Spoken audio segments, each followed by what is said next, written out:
Estamos con Gala Berger en Il Posto Documentos, curadora junto a Miguel López de la exposición Y de pronto ya no había más orilla. Cuéntanos un poco cómo surge este proyecto.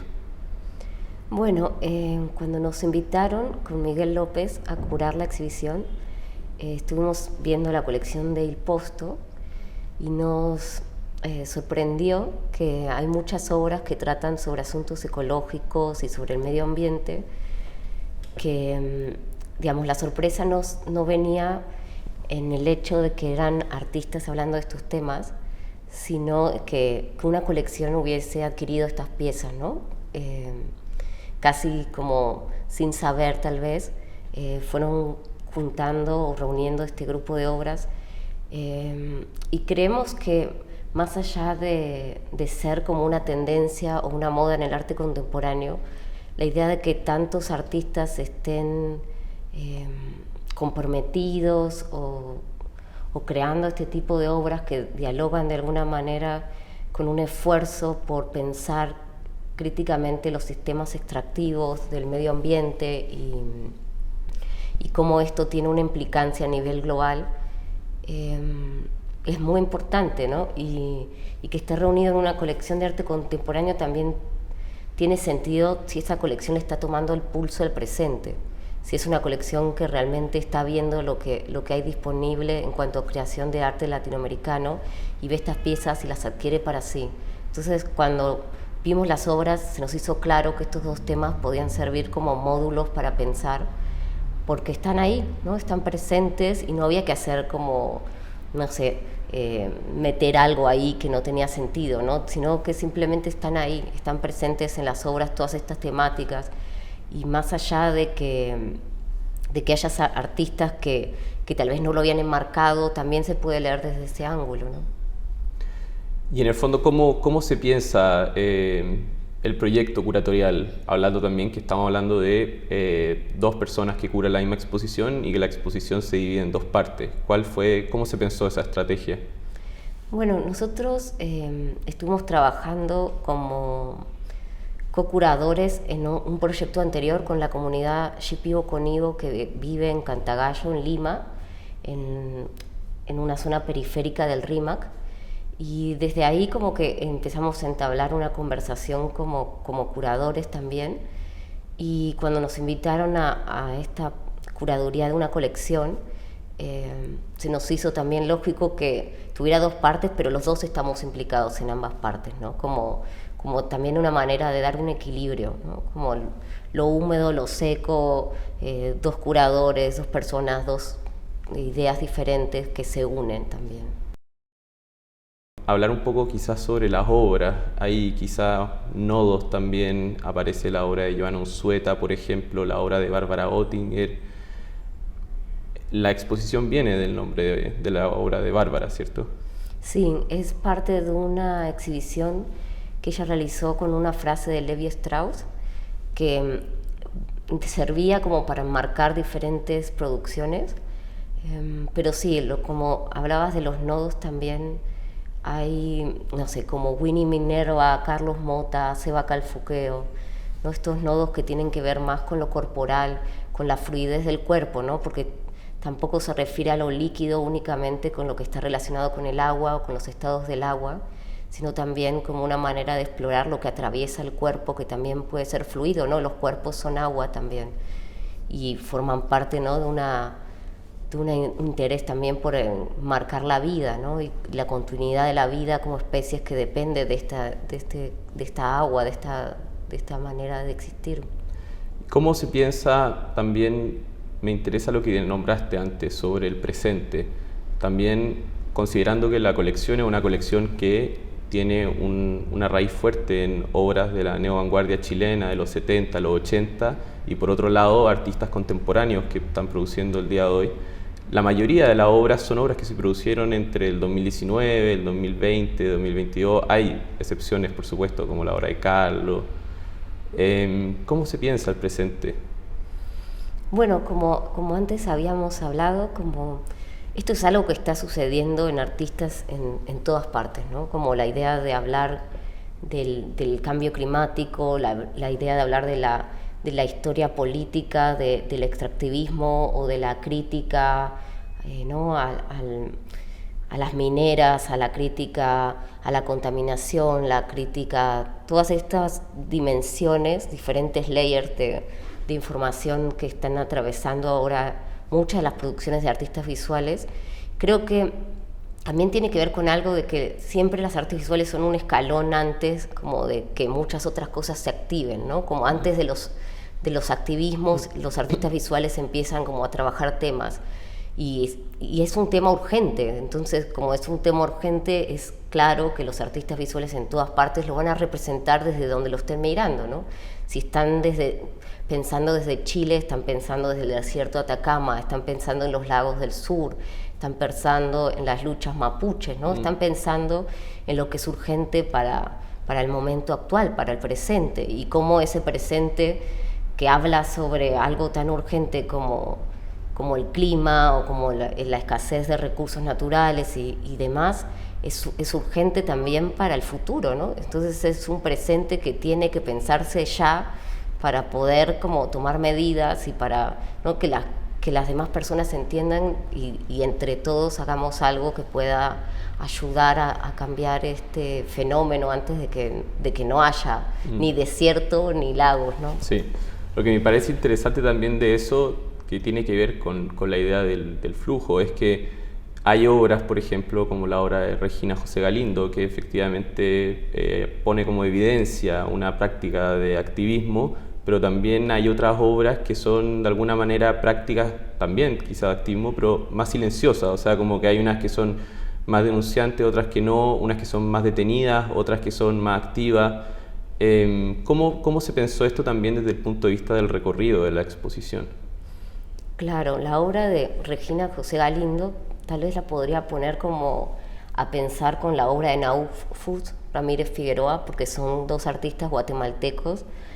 Y bueno, la obra de Regina la hizo en colaboración con un activista, con Abelino Chul, ¿no? Y, o sea, ya parte desde la coproducción de la pieza a trabajar desde los activismos, ¿no? Y requiere también que se implique comunidades, ¿no? Para poder cargar esta tela y llevarla así por el video y las fotografías.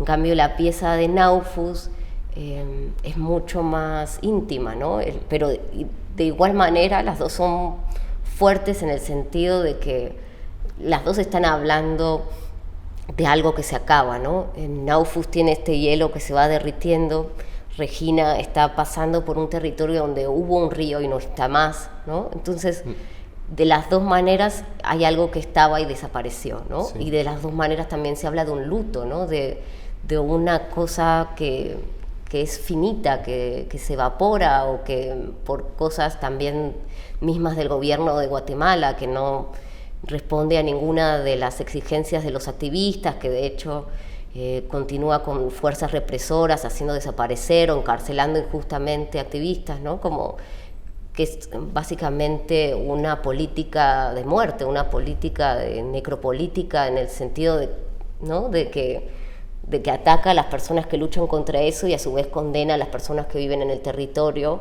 a vivir una vida de precariedad, ¿no? Y entonces la obra de Naufus en el cementerio, ¿no? Hace todo el sentido respecto a eso también.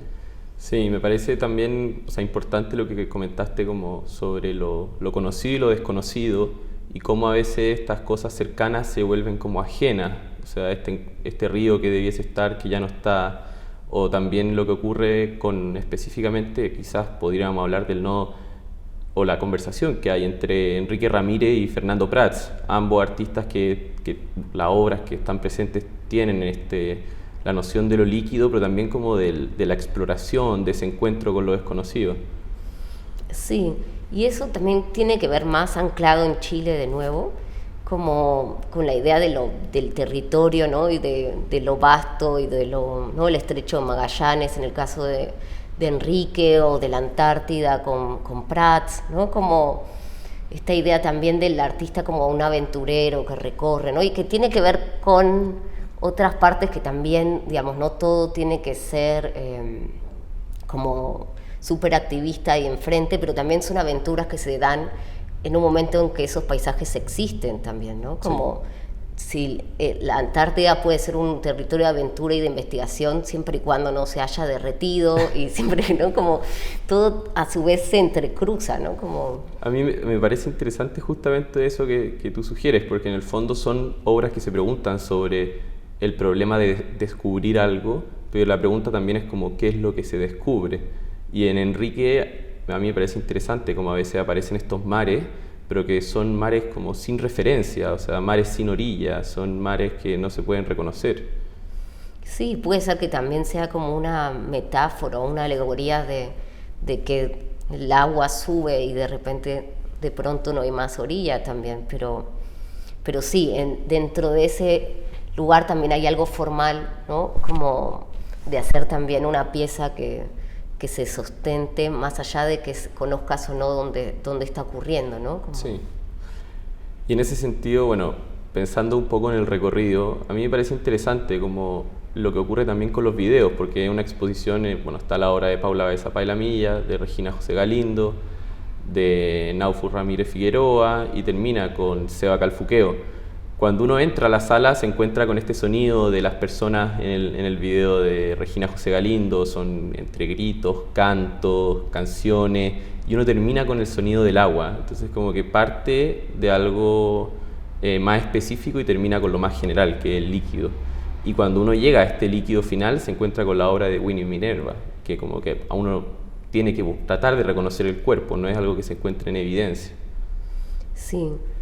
Pero ahí también tiene que ver con, como el recorrido empieza con Regina en sonido, pero también con Seba Calfuqueo, ¿no? Con la obra de monje, ¿no? Que significa en mapuche vida, ¿no? Empieza con el agua, la lucha y la vida, y al finalizar termina de nuevo con Seba Calfuqueo, pero también, ¿no? En su pieza menciona como la Constitución, como es importantísimo cambiarla para que todas estas leyes que protegen el agua, ¿no? Como entonces termina con una idea que tiene que ver también con el contexto local y con las necesidades urgentes también de poder generar un cambio real para poder transformar y que esto realmente se proteja, que se protejan los lagos, que se protejan las tierras, que... O sea, es una obra que está súper arraigada en el presente, nuestro incluso. Sí, y creo que me pasé por alto, perdón, lo de Winnie, no. Pero sí, la obra de Winnie en general, digamos, ella trabaja en ese margen que decíamos antes de fluidez, de cuerpos que son una cosa a otra, pero también nos parece muy importante con Miguel que trabaja desde la alegría, ¿no?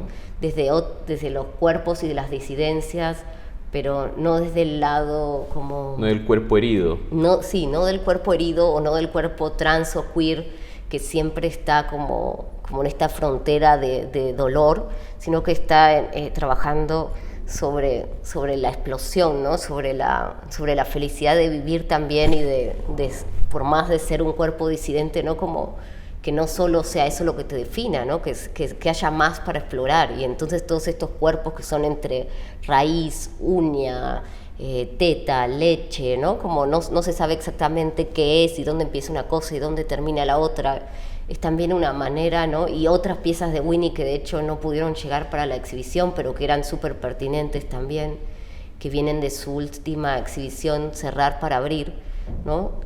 También hacían esto, ¿no? Eran como unos cuerpos en acrílico transparentes que tenían, no sé, como eso, partes, penetraciones, vaginas cerradas, vaginas abiertas, ¿no? Diferentes partes corporales que también hablan del gozo que no sea únicamente relacionado como normativamente, que venga también de otro lado y que también sea una exploración líquida y húmeda. Perfecto.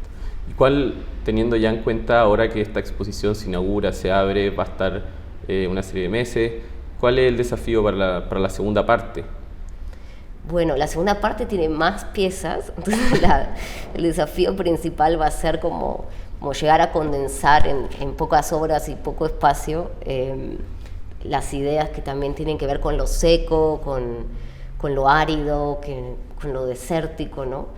y que entre las dos exhibiciones se lleve a un equilibrio, ¿no? Que resulte también de poder contribuir con algo, ¿no? Como poder aportar ideas o poder poner artistas juntos que tal vez no se han leído desde esa manera, ¿no? Como no sé si Prats, por ejemplo, ha sido leído desde una perspectiva más ecológica, ¿no? Como está haciendo ahora, ¿no? Como también eso, como acercar artistas y tal vez, no sé, pensar ideas que tengan que ver con sus obras que tal vez, no sé, como... No se encontraban antes, sí. Sí, no sé si no se encontraban, pero como, no sé, como hacer nuevas alianzas de último. Perfecto. Muchas gracias por estar aquí con nosotros y nada, un gusto tenerte y poder ver la exhibición. No, muchas gracias por la invitación.